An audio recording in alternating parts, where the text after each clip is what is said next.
Nature TV. News in your pocket.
Those in support of this motion as amended, say aye. Aye.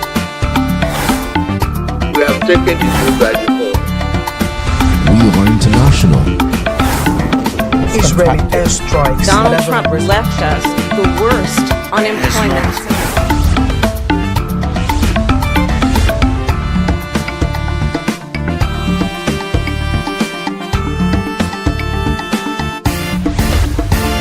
Signature TV, news in your pocket.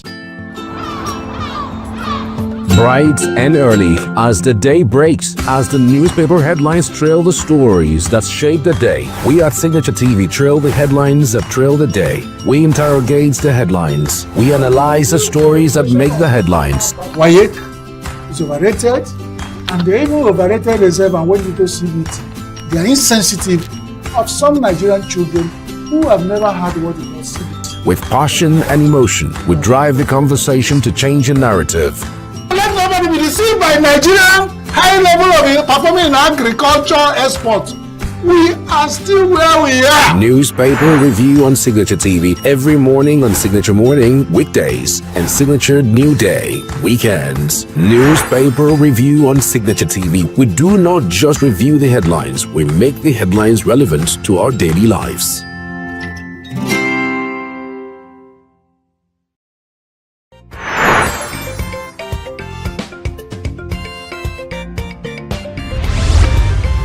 Signature TV. News in your pocket.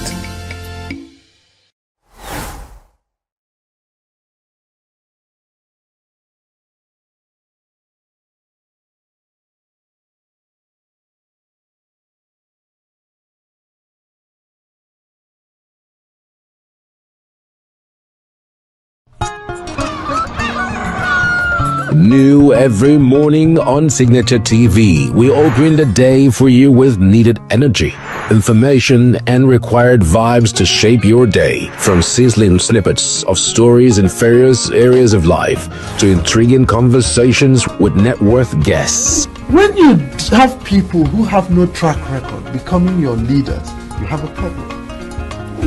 There is no outstanding gratuity when Obi took over from me.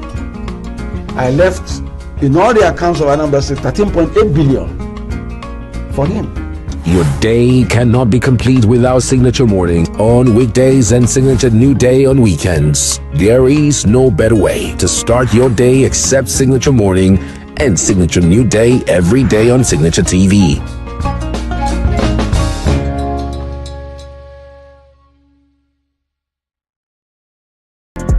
Get plugged into the heartbeat of entertainment on The Hub, your ultimate show on eVibes.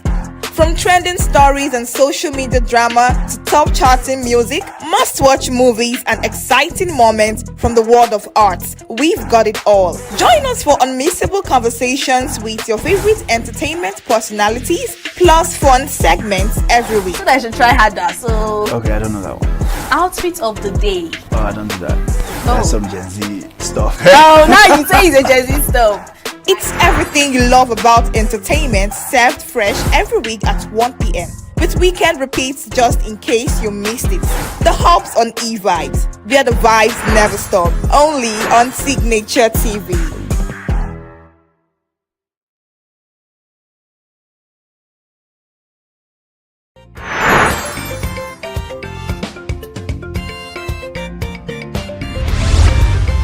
Signature TV.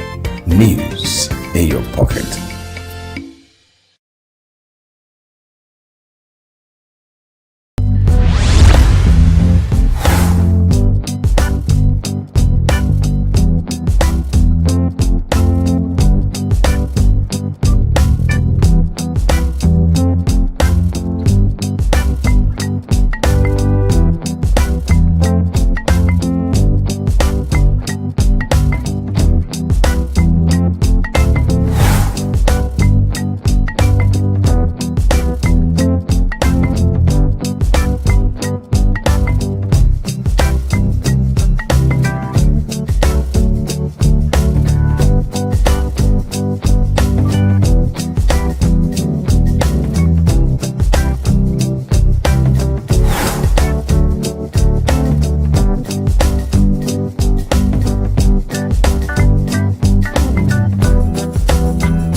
Health is more than a diagnosis. It's your lifestyle, your choices, and your future.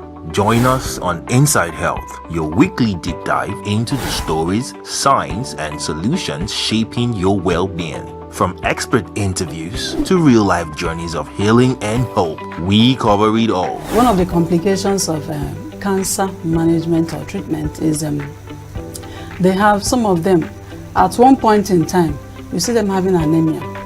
Okay, so you see them at times being transfused. But at the same time, you come in with a diet.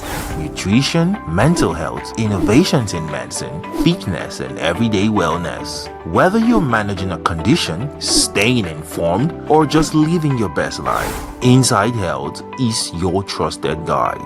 I'm Signaturetv, and I'll be with you every week on Inside Health, only on Signature TV. My guest today is possibly the greatest live TV host in all of Africa today. When I was growing up in University of Lagos, we looked at Ike as a god. He was then called the Wild Child. He tells me the story. First of all, the name the Wild Child, he says, comes from God. And when God wanted him to change from the wild child to IK, both Jim Ovia of Zenith Bank and God made the message clear.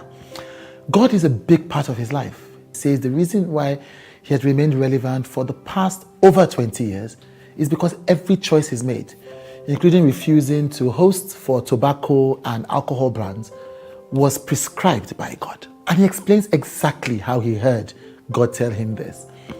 We talk about his mom, who he credits as the most important human for his life and career, how he wanted to give up on this job, but his mother came back with complimentary cards and said, "You will not give up."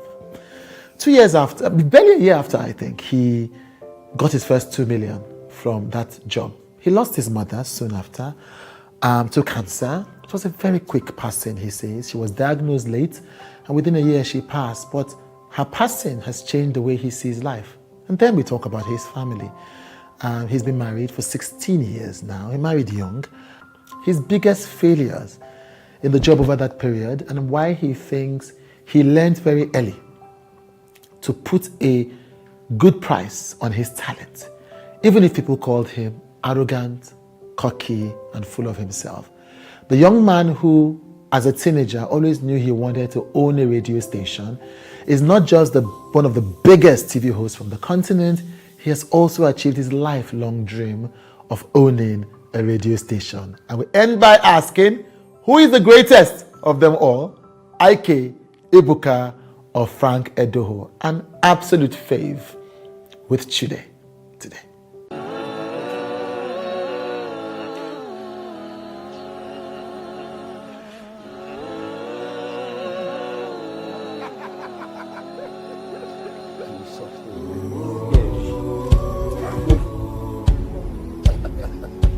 Come for me.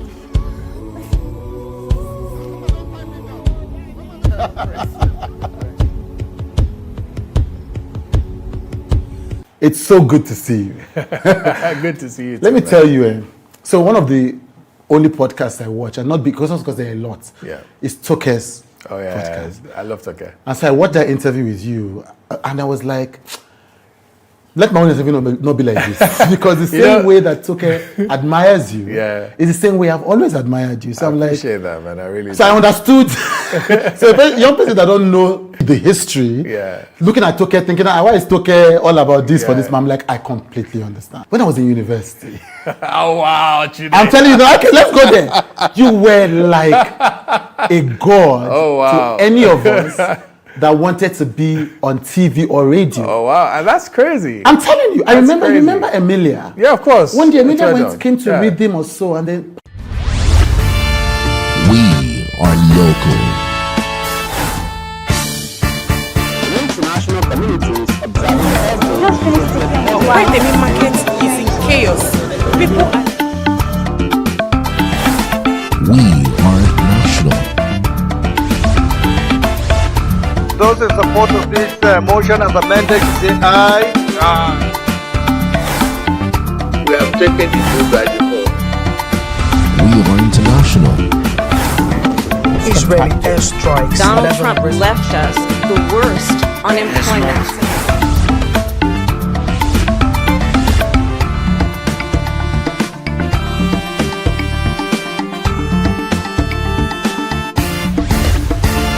Signature TV, news in your pocket.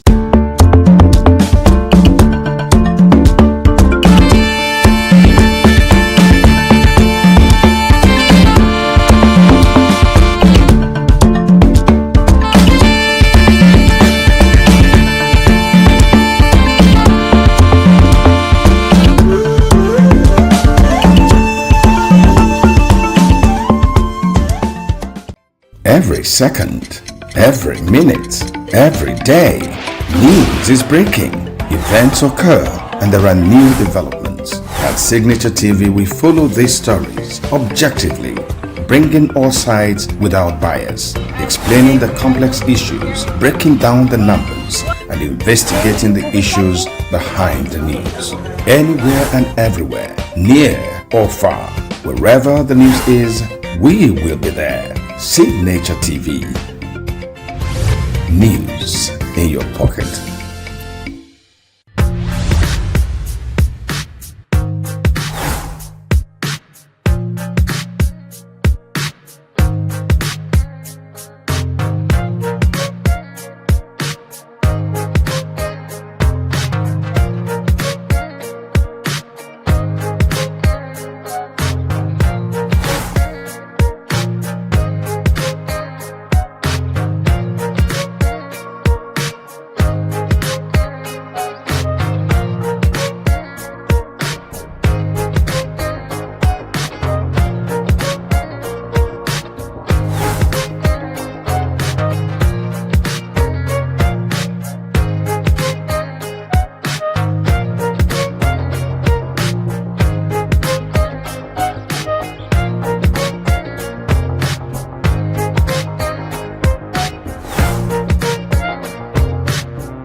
Signaturetv market is in chaos.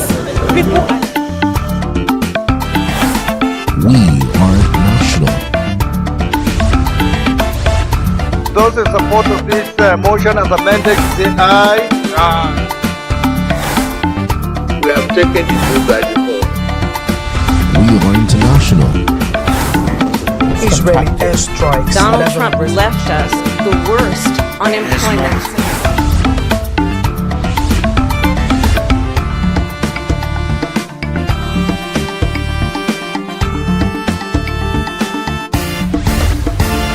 Signature TV, news in your pocket.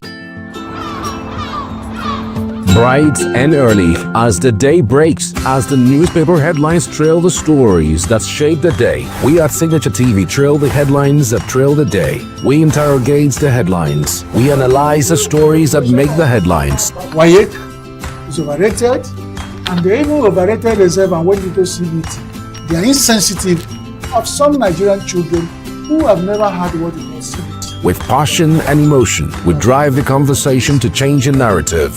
Let nobody be deceived by Nigerian high level of performing in agriculture export.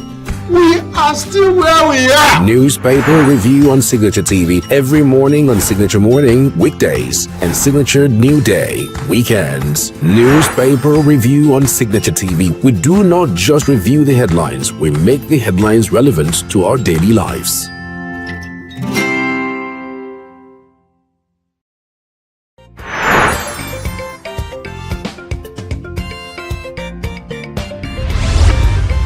Signature TV, news in your pocket.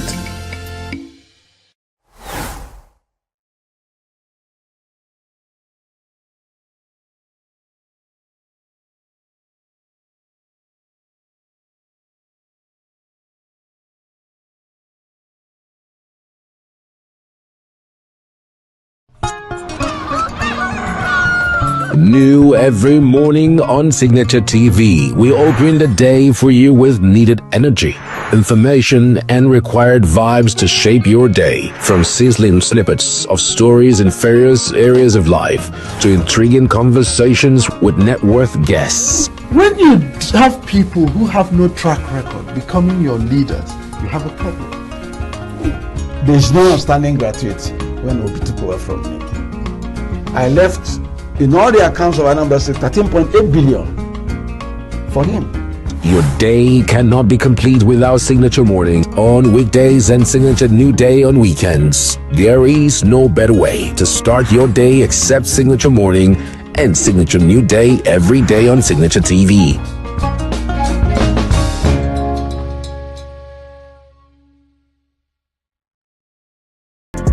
Get plugged into the heartbeat of entertainment on the Hub, your ultimate show.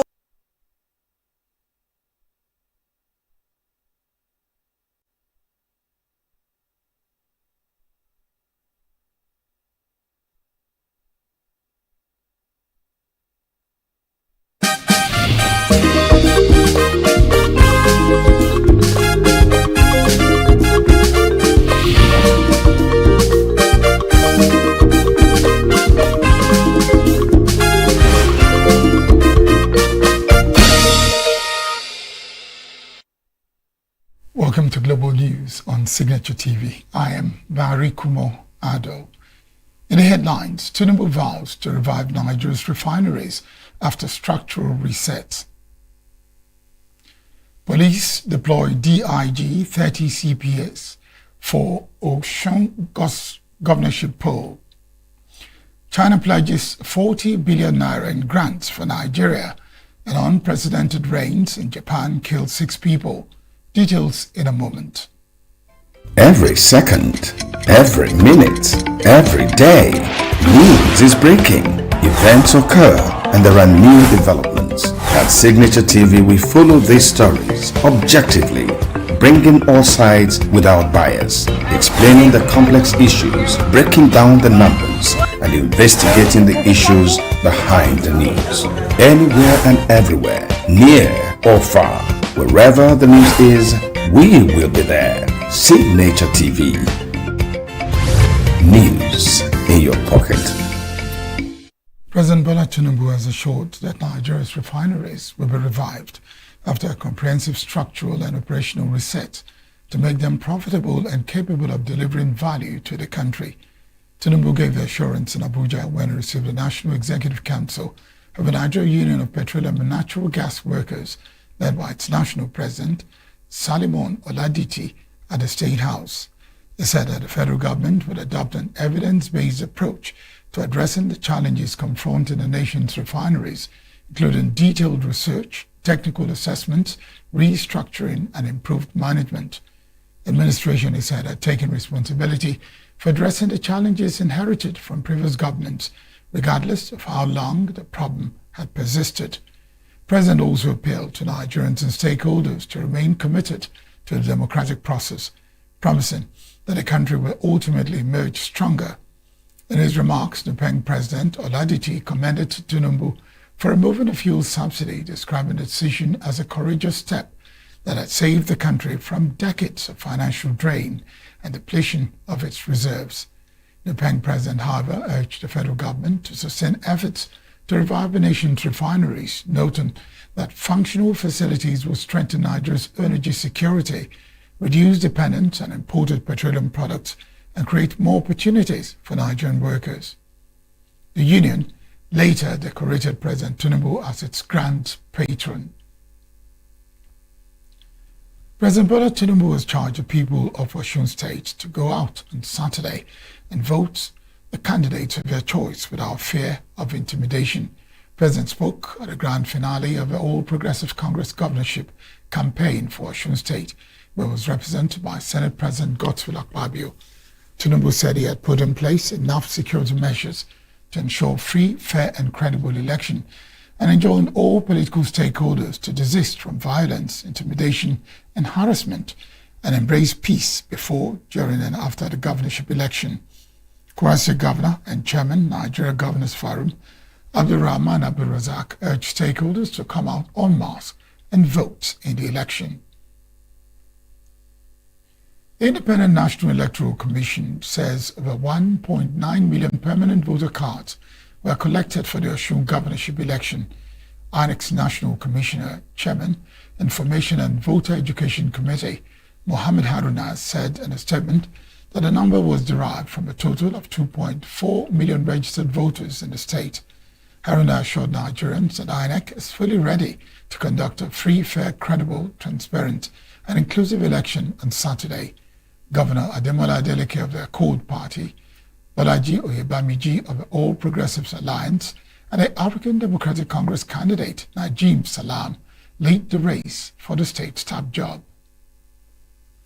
The Nigeria Police Force says it has deployed 30 commissioners of police that will be on duty during the Osun State governorship election, which holds across the state on Saturday. This was disclosed by the First Public Relations Officer, Niete Inedi, while addressing journalists in Osogbo, Osun State on Friday on the police preparations for the governorship poll. Iniedu, who said the police commenced the deployment of its personnel 3 weeks before the poll, said the Deputy Inspector General of Police would coordinate security activities during the poll. According to him, over 15,000 police operatives will be on duty during the poll, noting that a police helicopter and drone unit had arrived in the state to conduct area surveillance, while 2 units of a mobile police force, each comprising over 60 personnel, have been deployed to the state headquarters of INEC in Osogbo, the state capital. The force PRO said that each local government area in the state would have a unit of a police mobile force, while the army would cordon off all the border roads leading into Osun State from 12 a.m. on Saturday. Advised parents to warn their children against electoral offences, including intimidation, stalking, vote buying, and ballot box snatching. Former members of the ENUGU State House of Assembly have unanimously endorsed Governor Peter Mbah as a sole candidate for the 2027 governorship election. Endorsement came during a one-day strategic engagement with legislative stakeholders from the 6th and 7th Assemblies, organized by the Office of a Special Advisor to the Governor on Legislative Matters, Paul Najiofo, at the ENUGU State House of Assembly complex. Correspondent Chinemere Kigbana reports.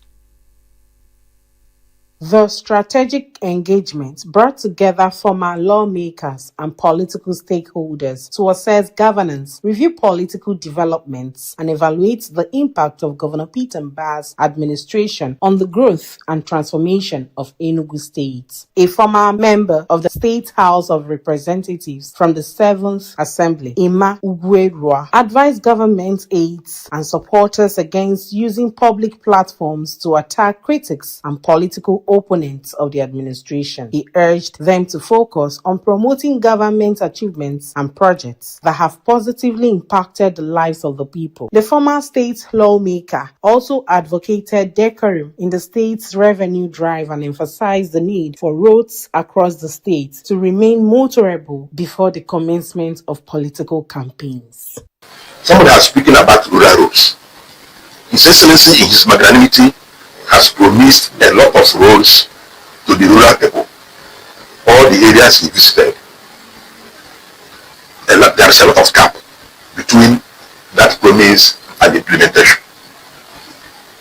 I suggest that activities kick off in those areas because we are coming. Election is here. The special advisor to the governor on legislative matters, Paul Nnajiofo, described Governor Peter Mbah as a strategic visionary leader whose style of governance is inclusive and people-centered. Nnajiofo highlighted several policies and landmark projects of the administration across critical sectors including education, healthcare, infrastructure, security, transportation, and economic development. And let it be a record that the governor of ENUGU State, Barrister Peter Ndubisi, is the father to all political parties. And that's why you can see some people are saying they are NDC, APC. Once a house is constituted, irrespective of the party you belong, ENUGU State first. That's what we do. So this has provided us opportunity to brainstorm, to lay it bare, as it were, and it's supposed to be.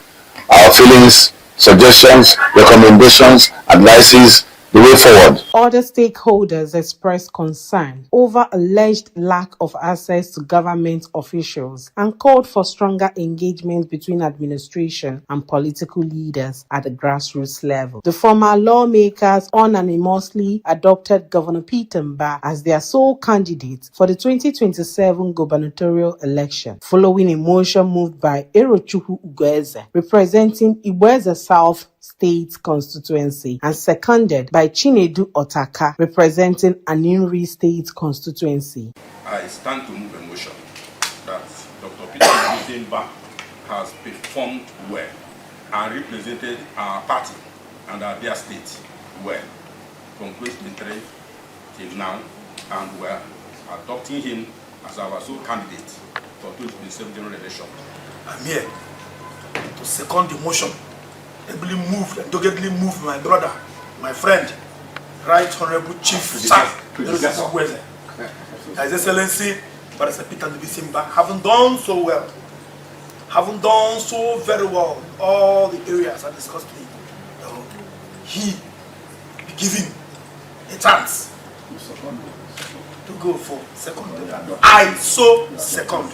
Stakeholders commended the administration's developmental achievements while calling for deeper grassroots engagement and broader political inclusion in Enugu. Chinemerem Ikebunam, Signaturetv News. The Presidential Working Group on the National Policing Bill has extended the deadline for the submission of memoranda and position papers on the proposed legislation to Friday, August 21, 2026. Chairman of the group and Chief of Staff to the President, Femi Gbajabiamila, said in a statement that extension is intended to provide Nigerians with adequate opportunity to make well-considered contributions to the proposed legislation.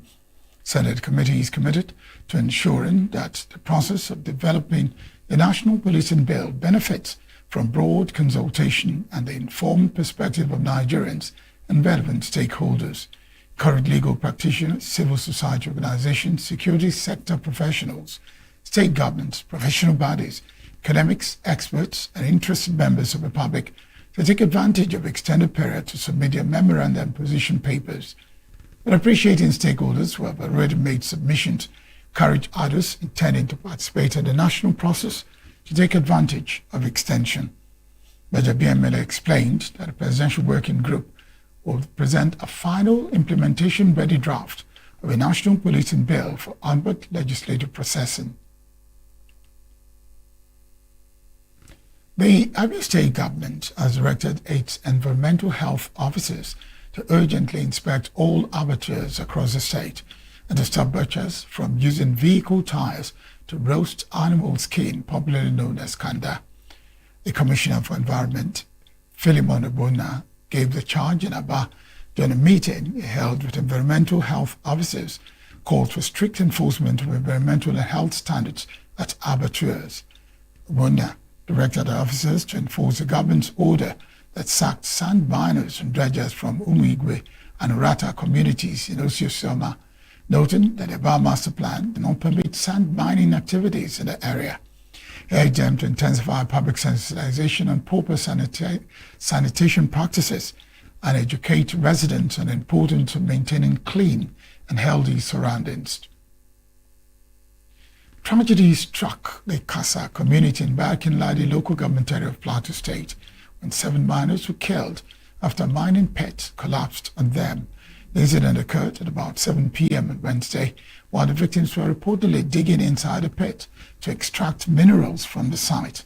Publicity Secretary of the Berum Youth Molders Association, Yuang Tengwang, who confirmed the incident, disclosed that the victims were inside a mining site when a heap of sand suddenly collapsed on them, killing all of them.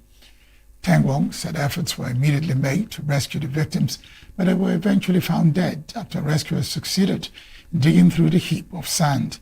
The incident has once again raised concerns over safety measures at mining sites in the state, particularly the dangers faced by miners operating in unstable pits. The Nsukka branch of the Nigerian Association of Chamber of Commerce, Industry, Mines and Agriculture, NASIMA, has unveiled plans for 2 major economic events aimed at stimulating trade, investment and grassroots economic participation in Enugu State. Correspondent Christopher Lele reports. For the first time since its establishment, the Nigerian Association of Chambers of Commerce, Industry, Mines and Agriculture, NASIMA, is formally setting up a branch in Nsukka, a development the association says could strengthen the town's position as a growing commercial and investment hub. At a press conference in Nsukka, the president of NASIMA Nsukka branch, Chief Sam Otoboeze Esquire, announced the NASIMA National Council and Executive Council meeting alongside the 2026 Nsukka Trade Expo and Exhibition. The events, according to him, are designed not merely as business gatherings, but as platforms to reignite economic activity, connect businesses with opportunities, and bring development closer to rural communities. From artisans to farmers, from farmers to lecturers to researchers, the innovators, they're going to showcase what they've got. So we're trying to build a kind of bridge, a nexus between research and enterprise, from enterprise to capital, from capital, to industry, and from industry to market. And then there's no other way to bring development to an area than going through this channel. The Nsukka NASIMA president says deliberate efforts are being made to ensure that the Trade Expo goes beyond Nsukka's urban center, giving entrepreneurs and producers in surrounding communities an opportunity to showcase their products, access markets, and build business networks. We're not just talking about Nsukka, we're just talking because Nsukka has a duty to contribute to the growth, the economic growth of this state. We've got to do that. Vice President of the NASIMA Nsukka branch, Dr. Daniel Ochi, says both events are scheduled for September 15th to 20th, 2026 at Ekpo Hall, University of Nigeria, Nsukka. He says the gathering is expected to attract research institutions, captains of industries, and development finance institutions, among others, creating an avenue for knowledge exchange, investment linkages, and access to funding opportunities. Come September, from September 15th to September 20th, Nsukka shall be hosting the National Executive Council meeting and the National Council meeting of NASIMA. We want to expose the economic potentials. We want to let the small and micro industries, what we are producing, we want to showcase it to the world. So there's going to be an exhibition. We're inviting manufacturers, processors, business people, people who have one product or the other. Beyond the exhibitions and meetings, Nasima says its Nsuka initiative is about creating stronger connections between business, research, finance, and communities, with the ultimate goal of turning local enterprise into sustainable economic growth. In ENUGU, Christopher Lele, Signature TV News. The government of the People's Republic of China has pledged to provide over 40 billion naira in grant assistance to Nigeria as part of measures to enhance diplomatic ties between both countries. The development emerged after the Chinese ambassador to Nigeria, Yu Dunhai, met with the permanent secretary of the Nigerian Ministry of Foreign Affairs, Ahmed Dunoma, in Abuja. During the interaction, Ambassador Yu noted that both countries have consistently remained at the forefront of China-Africa relations for over the past 55 years of the establishment of diplomatic relations between China and Nigeria. Said that in recent years, under the strategic guidance of President Xi Jinping and President Bola Tinubu, the China-Nigeria Comprehensive Strategic Partnership has entered a new stage of high-quality development. Responding, Dunoma commended China for its concrete support to Nigeria's economic and social development, saying that the grant assistance fully demonstrates China's sense of responsibility and deep friendship between Nigeria and China. Still to come, American missionary in Niger set to be released, NYT reports. And Super Falcons miss World Cup, first time ever after South Africa defeat. Stay with us. We are local. The international community is observing the market is in chaos. We are national. Those in support of this motion as amended say aye. We have taken it through by default. We are international. Israeli airstrikes. Donald Trump left us the worst unemployment.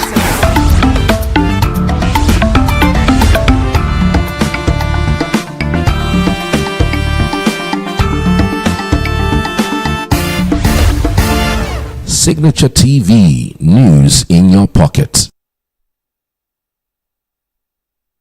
American missionary pilot Kevin Rideout, who was kidnapped in Niger Republic's capital Niamey in October last year, has been released.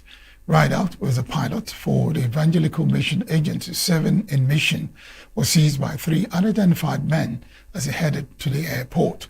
Kidnappers then headed towards the western Tillaberi region of Niger, where Islamic militants linked to Islamic State and Al-Qaeda active.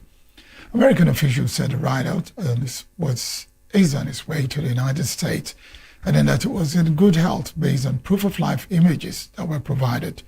Details of how and where Rideout was released and which group was holding him at the end of his captivity remain unclear, as he may have been moved recently. About 6 people died and 5 others have been injured after what authorities described as unprecedented rainfall caused by severe flooding in Japan Chiba Prefecture near Tokyo.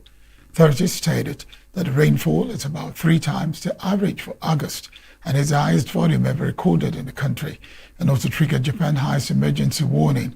More than 20,000 households have lost power, while about 7,000 travelers were stranded at Tokyo Narita International Airport. Among those killed was a woman who died inside a car submerged on a flooded road, and 2 others who collapsed along the streets and later died. Japan's meteorological agency said that the extreme rainfall was caused by warm, humid air flowing into the country's east, combined with cold air to make atmospheric conditions unstable.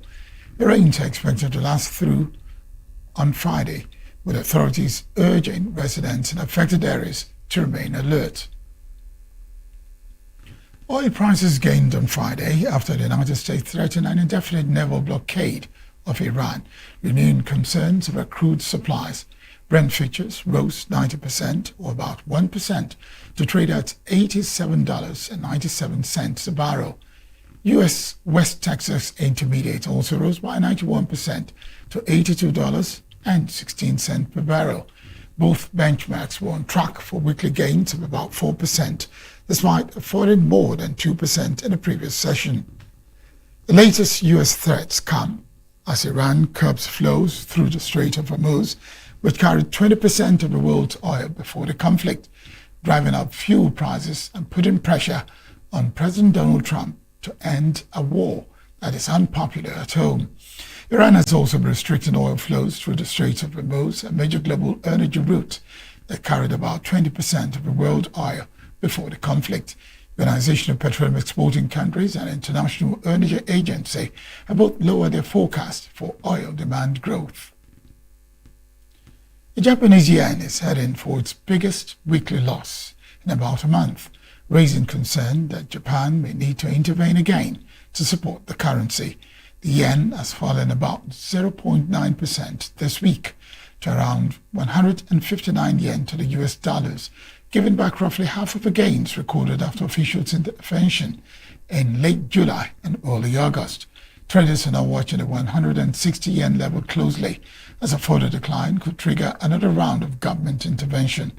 Japanese currency rose slightly on Friday, following a report that the Bank of Japan could raise interest as early as September, with officials also considering more aggressive rate increase.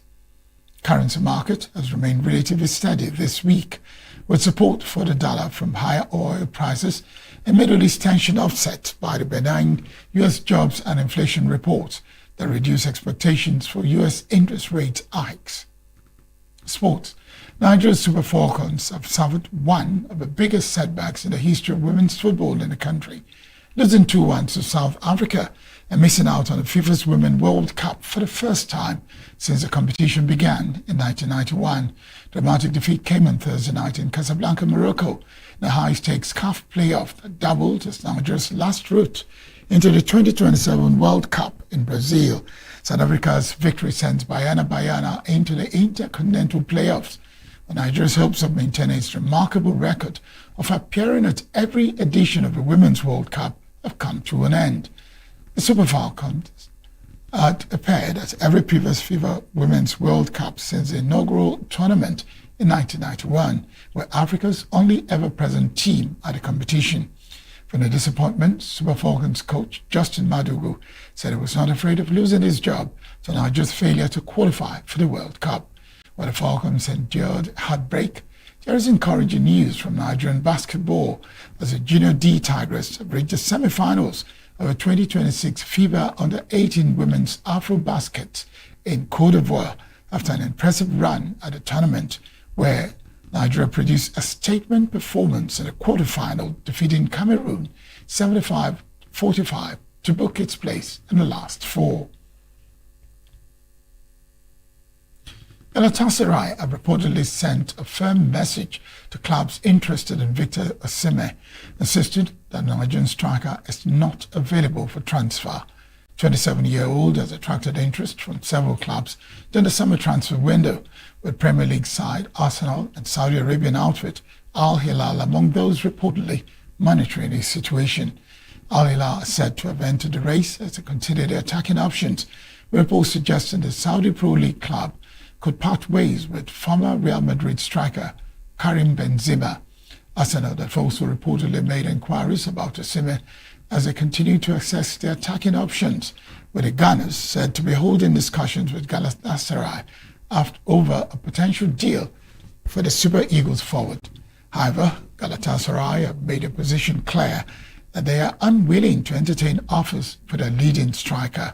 Osimhen joined Galatasaray permanently from Napoli after an impressive loan spell, played a key role in helping the Istanbul Giants retain the Turkish Super League title for a second consecutive season. And that's the wrap on Global News. I am Barikumo Ado. Thanks for watching.